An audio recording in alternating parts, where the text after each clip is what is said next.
Hello everybody, this is Pete for Flashback Generations, and today I'm going to be talking a little bit about Mythic Entertainment's Warhammer Online Age of Reckoning, released in 2008. Now, this is going to be less of a review and more of a collection of vague memories, because this is a while ago, and Si never played it, and I dabbled in it quite a bit back in the day, but you know, my memory's terrible, but I'll remember what I can. Now, I remember being immensely excited for this game, having been, long-term GW Games Workshop fanboy. And lo and behold, I was already into MMOs, and lo and behold, here comes an MMO based on Warhammer, the old world. Brilliant. So I followed the development quite closely. I bought into all the videos, it went on and on for months and months, as these things do.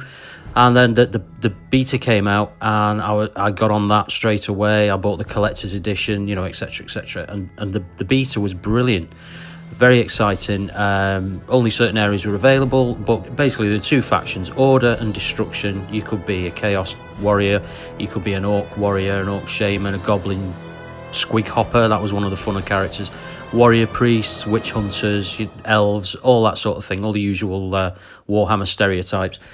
And it was great. It was based on the two factions warring for territories, and there were different tiers of conflict. There were sort of like on-the-fly skirmishes between, 2, 3, 4 players aside, which would just happen in the environment, up to let's take hold of that watchtower, let's try and take over the other faction's watchtower, towns, villages, and all the way up to the home city of each faction, which was, I think it was Altdorf, or maybe Nuln, I can't remember, for the good guys.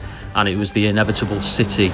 If you got high enough level, you could organise a big clan or guild, and off you go and try and take on the enemy's home city.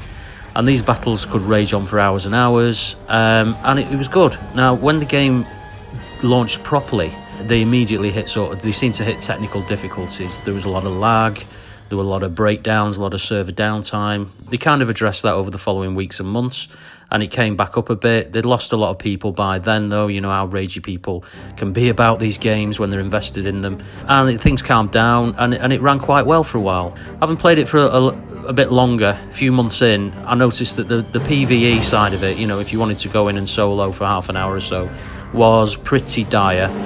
It was, go and kill 12 Skaven, go and kill 100 boars, the usual sort of fare. Nothing imaginative at all. Pretty terrible. And so you'd always end up going back to the nearest conflict. You'd say, oh, that village over there is being attacked by some of the enemy. There's some of my guys over there, let's join in.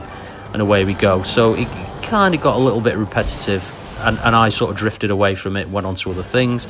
But I'd always dabble back in, spin up a new character, get to about mid-level, and get bored again. Yeah, one thing to note with it was as well that the setting wasn't official canon in the old world of Warhammer.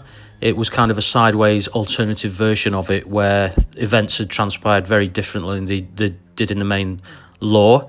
That's of no consequence, I suppose, but, some people didn't like it. It did cause some issues. Karl Franz did this when he didn't do it in the books, etc, etc. But, that was just a bit of background fluff difference. And it was kind of good fun, but repetitive. And then the community sort of started muttering about, there was a lot of grief over such a class had been nerfed suddenly in the latest update, and such another class had been made overpowered, and there's all that. And I think the bad launch, players started to bleed away from launch, really, and it just continued and continued. And then it was a sad decline, to be honest. Servers were shut down and consolidated as the months went on. And then I believe it was around about December 2013, they finally closed it down altogether. So it had a life of about, 5 years or so, a bit less. And it was a shame, it was a shame, but apparently it wasn't making the money, and it just wasn't a goer, and the plug was pulled. And that was the end of that. It's a shame, really, because, that these universes have, the Warhammer universes have the kind of the ultimate playground of this sort of game.